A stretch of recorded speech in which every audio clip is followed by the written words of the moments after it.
So for the second part, we're analyzing each new chord by writing the corresponding Roman numerals beneath the bottom staff of the excerpt. So once you have determined your analysis of what is the underlying harmony, or implied harmony in this case, even though we don't have all the notes, it makes sense here to say this really is implying a 5 chord and this is implying a 1 chord, or sorry, G major and C major. After you've done that, we analyze these chords in context of the key by using Roman numerals, right? So this piece is in C major, very squarely in C major. We start with the C major triad, we'll end with the C major triad. So right now, you're just interpreting these chords and creating Roman numerals that correspond to the key.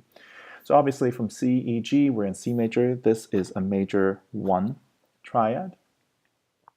This chord, when it changes here, this is a 5 chord. Write that here. We go back to 1. And then at the end of this, we have a 5 to 1. Okay, so that's, I'm just taking where I saw the chords change, right, which I have written down in the staff below. And I'm just writing the corresponding Roman numeral that would analyze these chords in the context of C major. Okay. Finally, for the last question in Standard 1, I'm asking you to circle all non-chord tones in your analysis. That is to say, if there are any notes here, anywhere really, that doesn't belong to the overall chord that you have analyzed. Let's say you say this is a 1 chord, C, E, G, C, E, G, but there are notes somewhere in here that Mozart wrote that are not C, E, or G. Those would be non-chord tones. Consequently, chord tones are just that. These are all chord tones. So all of these notes, G, G, G, G, for example, they're all part of the harmony here because G is already in the chord, so these are chord tones, okay? If you ever find any non-chord tones, please circle them, okay? So that's for you to show me, hey, you know that these notes are not part of the chord, and you recognize them as non-chord tones. If they are a passing tone or a neighbor tone, please label these accordingly. You may find other types of non-chord tones as well, but for this assignment, only label PTs and NTs. Now, passing tones and neighbor tones have to do with a specific type of non-chord tone that is very, very similar to when we talked about species counterpoint from last semester, right? So a passing tone is a non-chord tone that is a step, is stepwise, moved stepwise from a chord tone to another chord tone. Right? So it goes between two chord tones in the same direction. Neighbor tone is a non-chord tone that is a step either above or below a chord tone that returns to the same note, to the same chord tone. Okay. First step, let's take a look at all of these notes and see whether or not there are notes that don't belong to the chord. All of these notes, G, G, G, G, as I said before, that is all part of the 1 chord. Here, C, G, E, all part of the 1 chord as well. So all of these notes are chord tones. Starting in the third bar here, as I mentioned in the previous video, okay, we start to have notes that they're not part of C, E, or G. Okay, so if you take a look at the note content here in the top, G, E, right, this D grace note, okay, is not part of C, E, or G. So I'm going to circle that, and then also this B, okay, is also not part of C, E, or G. Okay, so D and B. I'm circling these again because these are non-chord tones.